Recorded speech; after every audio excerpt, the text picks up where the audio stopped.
Hi. So we started making this new kind of classics that we call inline classics. And instead of having a weight on the bottom, they have a T. So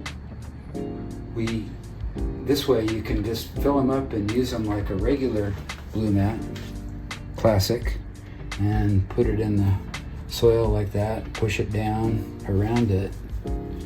But then you can cut this 8mm tubing anywhere you want, a plant, and hook it up to a glass container with a bulkhead fitting.